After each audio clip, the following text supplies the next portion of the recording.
Part 3, do we have any knowledge? In this part, we're going to be looking at the problem of radical skepticism. Now, this is the problem of demonstrating that we have as much knowledge as we take ourselves to have. In particular, there is this challenge, it's called the skeptical challenge, which says that we don't know very much. And in fact, in its strongest form, skepticism, radical skepticism, says that knowledge is impossible. So we think we know lots of things, but in fact, actually, we know next to nothing, perhaps even nothing. Now, there's a very influential form of radical skepticism, which goes back at least to Descartes. On certain views, it goes back right even to the ancients, which makes appeal to skeptical hypotheses. So these are scenarios that are completely indistinguishable from normal life, but where one is radically deceived. And what the radical skeptic does is say, well, you can't know that these skeptical hypotheses don't obtain, and insofar as you don't know that they obtain, you can't possibly know anything. At least you can't know anything about a world that's external to you anyway. So a good way of thinking through what's going on here is to take a particular kind of skeptical argument and unpack it. So what we'll do is we'll look at a specific sort of skeptical hypothesis, which is known as the brain of art hypothesis. So this is the idea that although we think right now that we're causally interacting with others in the context of a shared world and that we're embodied people, that perhaps we're not. Perhaps our brains have been harvested. They've been taken outside of our bodies and they're floating somewhere in a vat of nutrients being fed fake experiences. So this is the brain of art skeptical hypothesis. If you've seen the film The Matrix, by the way, this is roughly the kind of scenario that's depicted there. Here is the question. Do we know that we're not brains in vats? Do we know we're not the victim of this skeptical hypothesis? Now, on the face of it, it seems, how would we know? How could we possibly know that we're not the victim of such a scenario? I mean, think of the evidence that you might cite for thinking that you're not the victim of such a scenario. So you might say, well, look, I can see my hands, I can feel my body, I can reach out and touch things. But of course, if you were a brain in a vat being fed fake experiences, then everything would feel the same way. I mean, you would seem to see hands, you would seem to touch things when you move your hands around in your fake environment and so on. So the problem is that these scenarios seem to be constructed in such a way that it's just impossible to rule them out. It's impossible to know that they're false. So I can't know that I'm not a brain in a vat. And in general, I can't know the denials of skeptical hypotheses. They're constructed in such a way that there's nothing that I could bring to bear which could exclude them. Right? All the evidence that I might cite against them is the sort of evidence which is called into question by the scenario itself. So I can't know that I'm not a brain in a vat.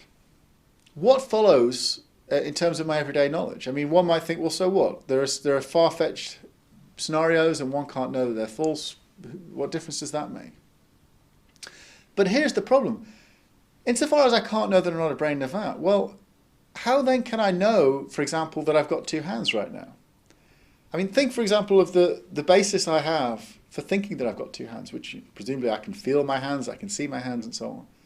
Of course, the problem is that the brain in a vat can see and feel hands too, even though they don't have hands. Having hands is inconsistent with being a brain in a vat. So how then can it be that I can know that I've got hands and yet not know whether or not I'm a brain in a vat? And of course, what the skeptic is doing here is they're saying, well, look, if you really can't rule out the scenario that you're a brain in a vat, well then how can you possibly know something so mundane as that you've got hands? You'd only have hands if you weren't a brain in a vat. You don't know that you're not a brain in a vat. So we can see there's an argument starting to appear here. Two premises and a conclusion. The first premise is just you can't know you're not a brain in a vat. The second premise, like a sort of bridging premise, says if you don't know you're not a brain in a vat, then you don't know very much. You don't know, for example, you've got hands. You don't know you're standing here now. Basically, you don't know all the things that you take yourself to know which are inconsistent with being a brain in a vat. And hence, well, you don't know very much. You think you know you've got hands. You think you know, in my case, I think I know I'm standing here right now talking to you. But of course, if I was a brain in a vat, it would seem to me as if I was standing here talking to you as well. And I can't exclude that. So how can I possibly know that I'm standing here talking to you right now? One thing to note about this is that the skeptic is not saying that you are a brain in a vat, or even that it's likely you're a brain in a vat, or anything like that. So it's perfectly consistent with this skeptical argument that brains in vats are really far-fetched and, you know, quite science fiction-y style scenarios. All that matters is that you don't know that they're false. It doesn't matter whether or not they're likely or so on. The skeptic isn't making any claim of that sort. They're just simply saying you don't know that they're false. And they're arguing, well, look, if you don't know that they're false, how can you possibly know all the things that you take yourself to know about your environment? Things that wouldn't be true if you were a brain in a vat. So we've confronted a skeptical argument, which purports to show that we can't know very much, so we can't know much about a world that's external to ourselves. It's not obvious how to deal with such a skeptical problem. For example, one option might be to say that we do know the denials of skeptical hypotheses, but that's a difficult claim to make stick. I mean, how, in virtue of what? If we do know we're not brains in vats, for example, in virtue of what do we know such a thing? It can't be in virtue of my perceptual evidence, the things I'm seeing and feeling right now, because, of course, the brain in a vat would see and feel these things, and so on. It seems whatever kind of evidence that we cite would be compatible with the skeptical scenario by definition. So it's hard to say how we could know that the skeptical scenario is false. But once we've conceded that we can't know the denials of skeptical hypotheses, it's hard to resist the skeptical conclusion now. I mean, it can't be both true that I'm a brain in a vat and that I've got two hands. So if I do know that I've got two hands, then it seems I must be able to know that I'm not a brain in a vat, right? Because brains in vats don't have hands. So conversely, if I can't know that I'm not a brain in a vat, how can I know something so basic as that I've got two hands? One way in which one might be tempted to respond to the skeptical problem is to say that there must be some sort of trick going on here. That maybe there's a kind of a raising of the standards. So maybe the skeptic is saying, well, to a very high standard for knowledge we don't know. The kind of standard for knowledge that requires us to rule out the possibility that we're brains in vats and so forth. Relative to that standard we don't have knowledge, but relative to a less demanding standard we do know. I think it ought to be clear on closer inspection that that isn't going to work. The skeptic isn't appealing to high standards here for knowledge in order to motivate their skepticism. If the skeptical argument goes through, then it goes through at any standard for knowledge. So think right now of my belief that I've got two hands. If the skeptic is right, they're not saying that you've got some reason for believing what you do, it's just it's not very good, it's not good enough for knowing by their exacting standard. What they're saying is you have no reason at all for believing you've got two hands. Because all the reasons that you might plausibly offer are all reasons that presuppose that you're not a brain in a vat. And you can't rule out the possibility that you're a brain in a vat.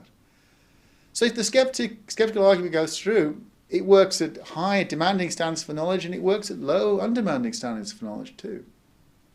This means the skeptical problem isn't amenable to a simple solution.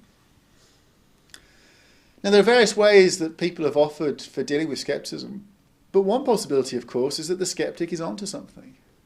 Maybe it's true that when we start to reflect on the nature of our epistemic position in a very general way, once we start to step outside of our normal life where we're not thinking about skeptical scenarios and we're just offering reasons and thinking through the beliefs that we have in a very localized way, once we step outside those normal confines and start to reflect in a very general way about the nature of our epistemic position, perhaps what we discover is that we don't have such a grip on the truth, on reality, as that we thought we did.